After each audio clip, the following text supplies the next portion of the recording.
The government will set up a high-powered committee to examine the challenges arising from fast population growth and demographic changes. The committee will be mandated to make recommendations to address these challenges comprehensively in relation to the goal of Viksit Bharat. Finance Minister Nirmala Sitharaman said in her interim budget speech. Although the composition of the panel and terms of reference are to be announced later, the government said it would go into the entire population related issues. When we talk about demography, it's an opportunity, it's a challenge. The current numbers, how the changes are happening over a period of time, the committee will have a mandate to have an extensive considerations of those challenges and opportunities and come out with a specific set of recommendations. Ajay Seth, Secretary Department of Economic Affairs, told a post-budget press conference. Sources said that there could far-reaching recommendations to address the challenges arising out of demographic changes, urbanization, and other rapid changes in the society. They also said issued linked to jobs, skilling, urbanization, and segments that needed attention for faster development may also be included in the ambit of issues to be examined. India's youthful demographic profile is a crucial advantage promising good availability of labor. EIU forecasts that India's working age population will expand comfortably past 1 billion in the period of 2030, the Economist Intelligence Unit said in a note. Saying the interim budget was an inclusive and innovative one, PM Modi praised its confidence of continuity and empowered of the four pillars of Viksit Bharat, the poor, youth, women and farmers. On the eve of the budget, PM Modi said the finance minister would present a budget with some guiding points and promised to present the full budget after the formation of new government.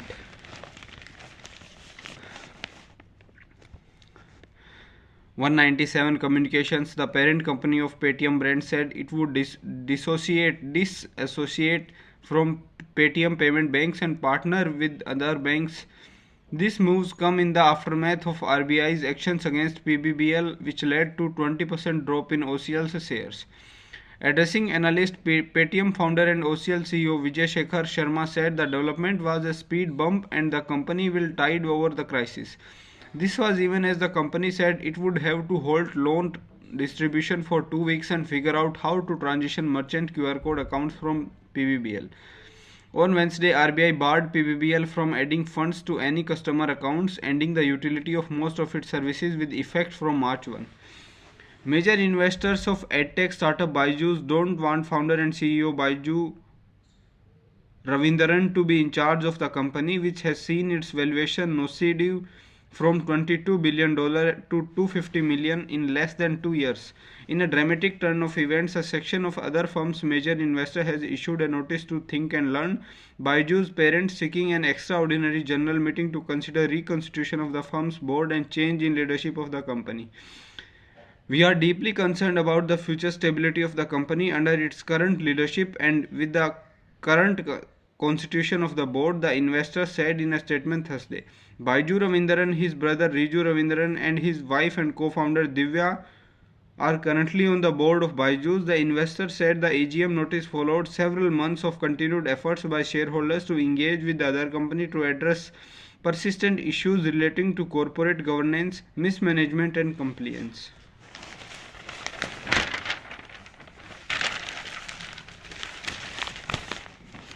Rain and strong winds helped clean up Delhi's air quality on Thursday when the air quality index slid to 177 in the moderate range from 392, which was near severe on Wednesday. The sudden improvement in air quality, although still not ideal, happened after a gap of over 3 months. A lower AQI than Thursday's was last seen on October 1923 when it was 121. The last moderate air quality in Delhi before Thursday was on October 20 last year when the AQI was 195. Central Pollution Control Board's data shows that Delhi did not see any moderate air quality day in November and December. Experts said there was a drastic improvement in the air quality due to rain, which helped in washing out the pollutants. Anumita Roy Chaudhary, Executive Director for Research and Advocacy at Center for Science and Environment, said this is clearly the washout effect of the rain. This has cleared the particulates that were trapped due to extremely calm weather conditions and exacerbated by winter inversion of so many days. The air quality early warning system for Delhi, which is forecasting body under the Union Ministry of Earth Sciences, in its bulletin on Thursday said the Predominant winds were from the northeast or southeast direction with wind speed of 66 to 18 km per hour in Delhi on Wednesday. Safdarjung got 26 mm of rainfall, Palam 20 mm and the Ridge 23 mm. Due to overnight showers, snow fog was reported at IGI on Thursday morning with the lowest visibility being 1000 meters. Safdarjung reported shallow fog in the morning as visibility dipped to 800 meters. India Meteorological Department's data shows that Safdarjung, which is the city's base station, received 26 mm rainfall on Thursday, zero point 0.6 thereafter till this. Palam, Lodi Road, Ridge and Ayanagar recorded this rainfall respectively. In February last year, Safdarjung did not report a single rainy day. February 21 this. As rain continued during the intervening night of Wednesday and Thursday, the minimum temperature rose to 12 degrees Celsius, 4 degrees above normal. It was 5 degrees higher than Wednesday's minimum temperature. As happens usually during a rainy day, there was not much difference in the day and night temperature as the maximum temperature was recorded at 18 degrees Celsius, 4 notches above normal. Minimum temperature did not dip as rain in the city during the night until morning hours, and there was strong winds, said Kuldeep Srivastav, scientist and head. The forecast of the Met Department says maximum and minimum temperature are likely to be around 20 and 9 degrees Celsius respectively on Friday.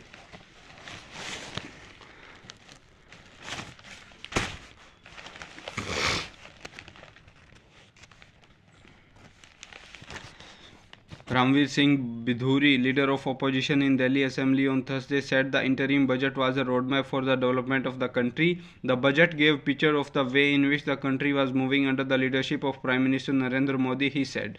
Bidhuri highlighted the Mudra Yojana, under which he said loans worth rupees 30 crore were distributed to women in 10 years.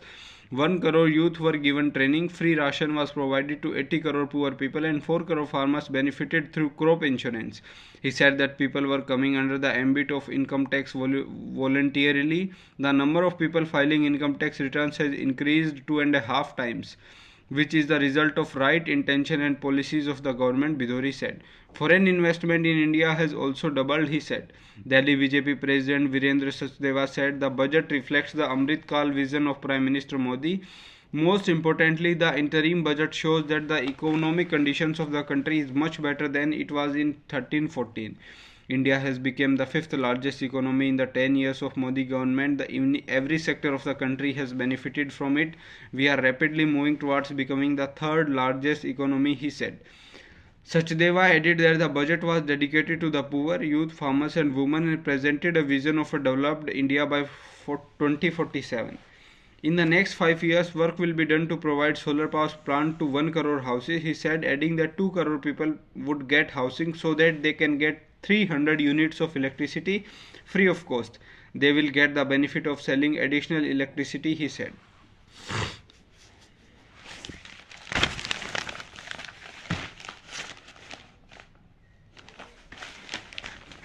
Chief Minister and AAP convener Arvind Kejriwal is unlikely to appear before the Enforcement Directorate on Friday for questioning in an alleged money laundering case linked to the Delhi excise policy, sources in the party said. The ED on Wednesday issued a fresh summons to Kejriwal after he skipped 4 summons issued by the agency over the last 4 months. The party has maintained that its legal team is studying the summons. Kejriwal is scheduled to participate in a protest along with his Punjab counterpart Bhagwant Mann outside the BJP headquarters on Friday against the alleged cheating in Chandigarh mayoral polls. Kejriwal skipped ED summons for November 2 and December 21 and January 3. He had called these notices illegal.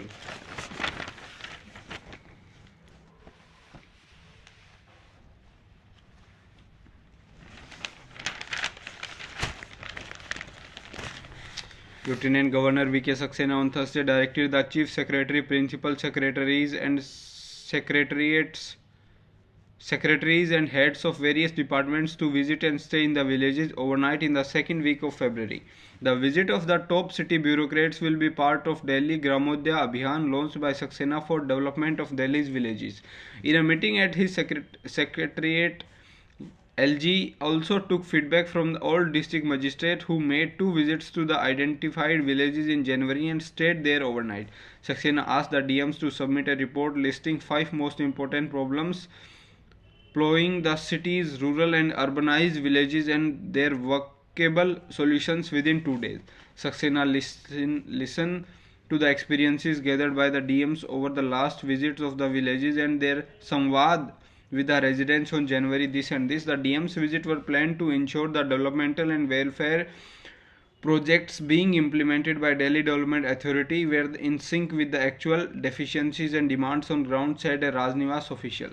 While DDA has currently got rupees 800 crore, the Gram Sabha fund that was earlier in control of Revenue Department of Delhi government for the rejuvenation of nearly 200 urbanized villages, 49 rural villages would be rejuvenated from rupees 480 crore of the village development fund. The DM has visited the villages along with officials of all stakeholders, departments and agencies such as DDA, MCD, Public Works and Irrigation and Food Control Departments and Delhi Jal Board among others. The DM shared their experiences and apprised the LG of the feedback from ground. The major issues that have come to fore include lack of civic infrastructure, connectivity and sanitation, said a Rajnivas official, adding that the LG has issued clear directions that a work should be started to address the issues within the shortest possible time frame so that people start benefiting from them immediately.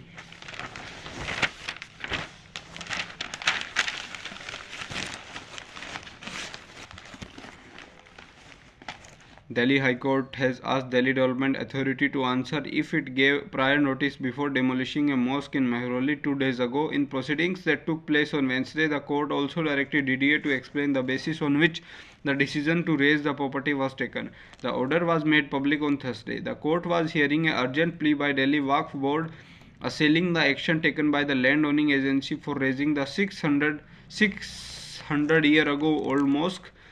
600-year-old mosque. The managing committee of the Waqf board alleged that no prior notice was given in the Imam of Khonji Masjid. Defending its move, DDA said the demolition action in respect of the concerned property was taken on the recommendations of the religious committee. It said the committee gave its recommendations on January 4. The agency further claimed that before the committee reached its conclusion and took the decision last month, it has already granted an opportunity of hearing the CEO of Waqf Board. It contested the stand of the petitioner board that the agency's action was illegal. The court posted the matter for further hearing on February 12. It also agreed to examine the next date. The next date, the argument of the managing committee that the religious committee has no jurisdiction to order any demolition action and the DDA's reliance on the recommendation is not legal.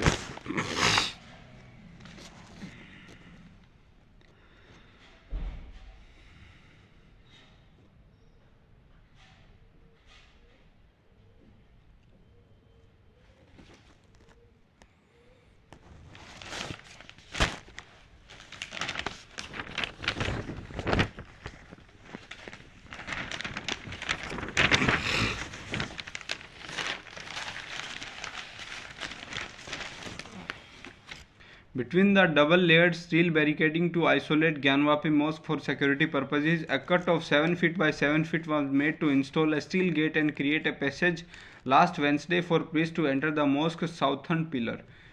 Divisional Commissioner Kaushal Raj Sharma said the arrangements to create the passage were made in compliance with the district judge's order. The passage has been cut on the mosque side directly opposite the Nandi idol in the Kashi Vishwanath complex. The entry to Gyanvapi southern cellar is located between two vertical pillars installed for barricading. The steel pipes that fixed them were cut to equal height and width. The passage between the barricading and mosque wall was blocked by fixing steel pipes. After the demolition of the Babri Mosque in 92, the Gyanvapi Mosque has been fortified, initially with ordinary barricading, but in late 90s it was covered with iron barricading. The barricading was 25 feet high on the northern and western sides and 15 feet on the southern and eastern. According to records, rupees 35 lakh was released in 2010 to increase the barricade height for proper fortification of Gyanvapi Mosque and for installation of other equipment. A priest was allowed, but devotees were not permitted inside the Gyanvapi Mosque southern pillar following a court order, Varanasi Divisional Commissioner Kaushal Raj Sharma said Thursday. He dismissed lawyer Vishnu Shankar Jain's assertion that not only the plaintiffs and the assigned priests but also general devotees could enter the southern cellar to offer prayers. Advocate Jain represents case on the Vyaspeeth priest and 4 women plaintiffs seeking worship rights at the southern cellar and goddess Shringar Gori inside the mosque complex. However, Sharma clarified that the condition of cellar was not conducive due to structural concerns. The roof is deteriorating at several points. Dampness has affected many areas and pillars and external electricity lines have been installed for lighting inside the cellar. Considering these safety hazards and ground realities, Sharma emphasized that the entry of devotees into the cellar was not permissible. Sharma said that according to court order, the priest appointed by Sri Kashi Vishwanath Temple Trust must conduct rituals in the southern cellar, and the plaintiff had been directed to assist in selecting the priest. The Indian government said Thursday it's deeply concerned about Israel's allegations that UNRWA staff were involved in Hamas attacks on Israel while welcoming a probe by UN agency into the issue.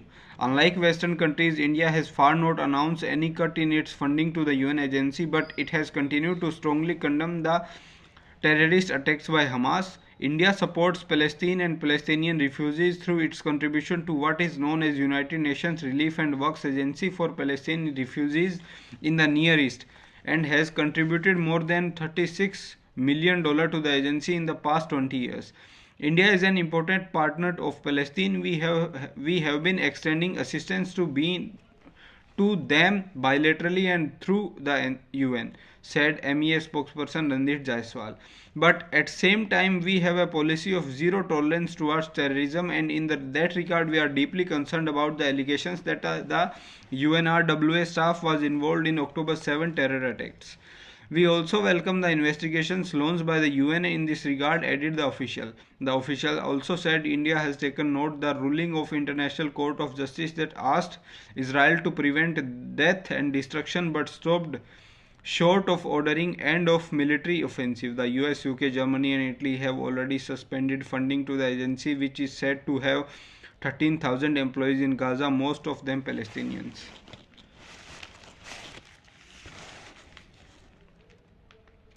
The court verdict allowing worship of Sringar Gori and other Hindu deities to resume inside the southern cellar of Gyanvapi after 3 decades came on Varanasi's district judge Ajay Krishna Vishweswa's last day at work, capping a stint in which he issued over a dozen orders linked to case involving the disputed site.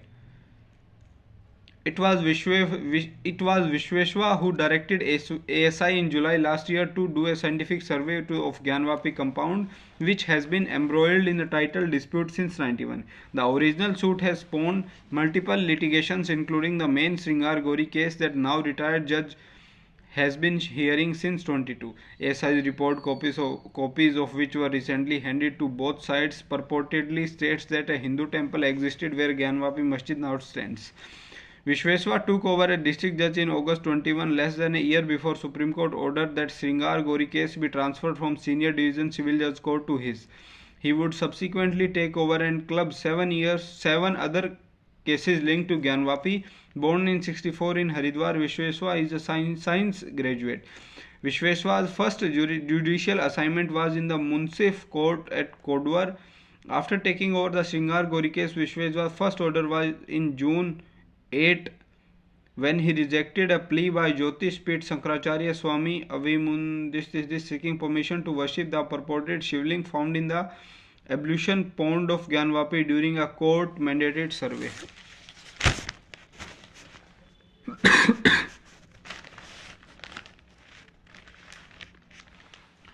As the Myanmar Junta extended emergency in the country, India Thursday said it's concerned about the deteriorating situation, which has direct implications on us as a neighboring country and a friend of Myanmar.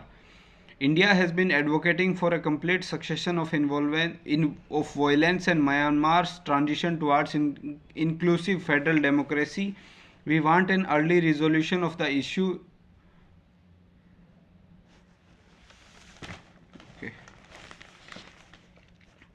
Senior advocate Kapil Sibal told the Supreme Court on Thursday that every minority community enjoyed the constitutional guarantee to administer educational institutions established by it, and said engagement of a large number of non-minority people in the administration would not alter the institution's denominational status.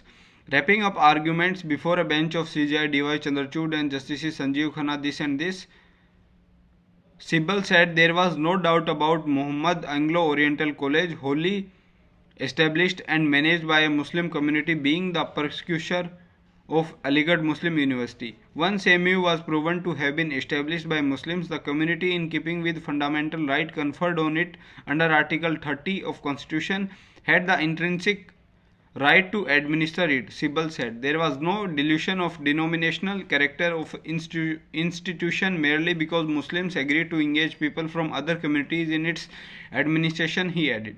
Prior to the bench reserving its verdict, Sibal said it would be impossible to have a minority educational institution in the country if Supreme Court took the wrong adjudication path and insisted on the twin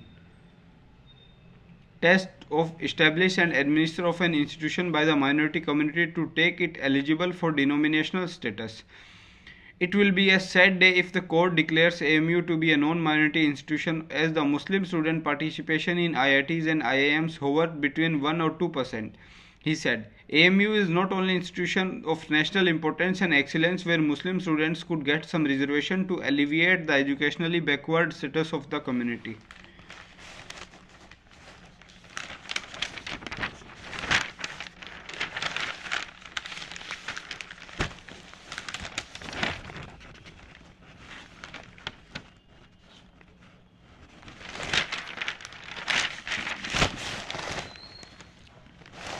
The defense budget saw only a modest hike despite the continuing confrontation along the frontier with China, though the government announced an ambitious new scheme to bolster deep tech technologies for armed forces.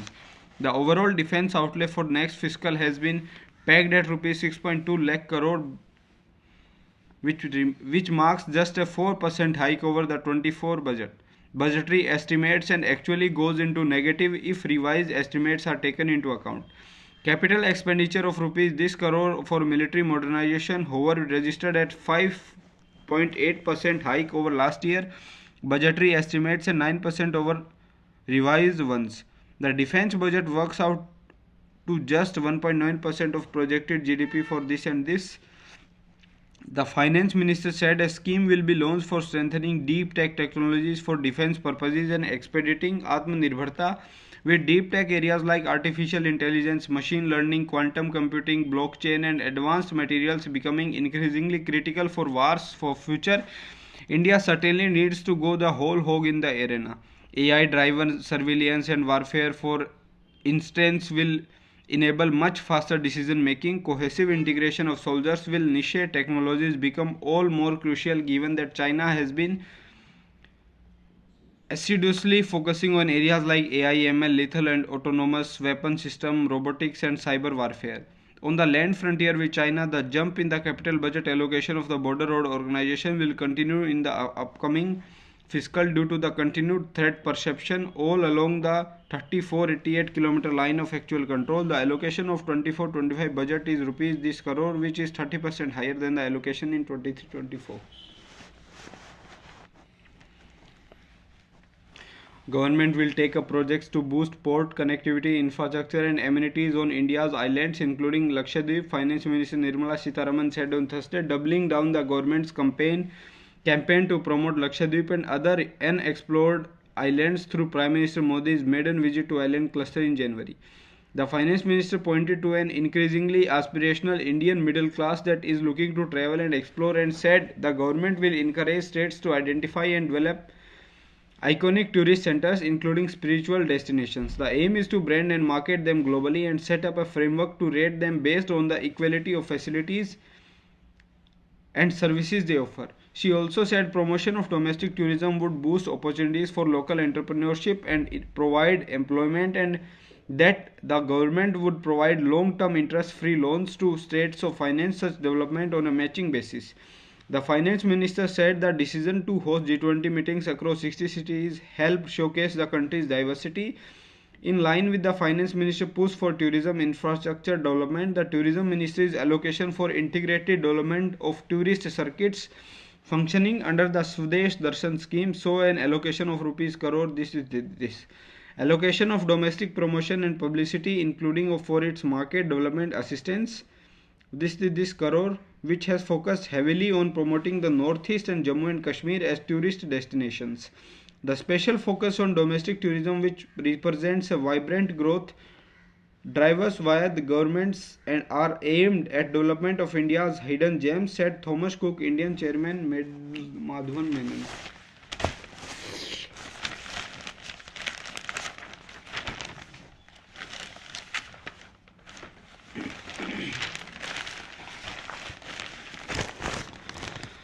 Back in NDA fold, Bihar Chief Minister Nitish Kumar heaped praise on the interim budget presented by Finance Minister Nirmala Sitharaman and said it was positive and deserved to be welcomed. The amount of loan for higher education has been increased in the budget, which will facilitate the youth. Besides, with the opening of 3 new railway corridors, the country's economic development will be possible at faster pace, the ZDU president said on X.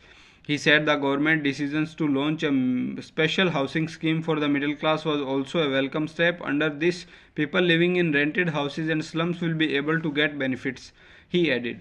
On my behalf and also on behalf of people of Bihar, I express gratitude to PM Modi for his congratulations and good wishes and thank him wholeheartedly for his cooperation. With NDA coalition government at the center and the state, development work will again gain momentum, the CM further said. Senior Bihar Minister Sanjay Jha, who played a key role in party's return to NDA, complimented the Finance Minister for charting a path towards Viksit Bharat by 2047, aligning with PM Modi's focus on Garib Mahila, Yuva and Annadata. She emphasized empowering every section of society, a visionary approach that prioritizes needs, aspirations and welfare, Jha said.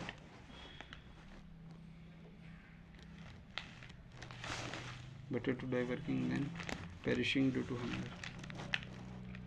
Yadav, humanities graduate, shared his enthusiasm for sharing a construction job in Israel, highlighting the financial benefits it offers. It's good that even workers like us with little or no experience are getting opportunity to work abroad with such a high salary and other privileges.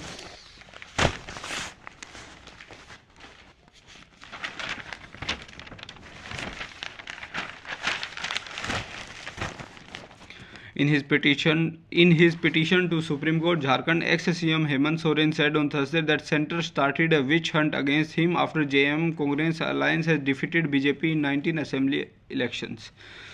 CGI accordingly refuses oral requests for listing, especially when he is heading a constitution bench. At present, he is leading a 7-judge bench hearing the contentious issue relating to determination of Aligarh Muslim University's denominational status. However, given the unprecedented nature of the case, arrest of a CM within an hour of his resignation, CJI Chandrachud agreed to delay sitting of 7-judge bench and assembled a 3-judge bench to hear senior advocates Kapil Sibal. This. Soren's petition is listed before a special bench of Justices Sanjeev Khanna. This. Both Sibal and Singhvi argued that misuse of central agencies to hound political opponents and opposition leaders vitiated the polity of country and had a deleterious impact when the general elections were round the corner. Can a CM be arrested in such a manner? Sibal asked the Supreme Court. Boeing and Airbus will at some stage have to consider setting up final assembly lines in India given the potential for air traffic growth in India, Commerce Minister Piyush Goyal said on Thursday. And it is not due to the order for over 1100 planes worth $140 billion at least price for 2 majors have won from Tata's Air India, Indigo and Akasha in last 11 months. But because India will continue to be largest market of aircraft for the next 20 to 25 years, this 1100 plus order is just for beginning. We will be talking to Airbus and Boeing for setting up final assembly lines. A third original equipment manufacturer that makes smaller planes has shown interest to make in India, Goyal said. Meanwhile, Goel said talks are going on with many countries for bilateral investment treaties. Many bids were cancelled in 16 and those places are taking to India. Some don't want this treaty now as it's become pass. India is a larger investor now. As much as is invested from UK into India is invested by India into UK. The difference is that India no longer negotiates from a position of weakness but from position of strength, the minister said.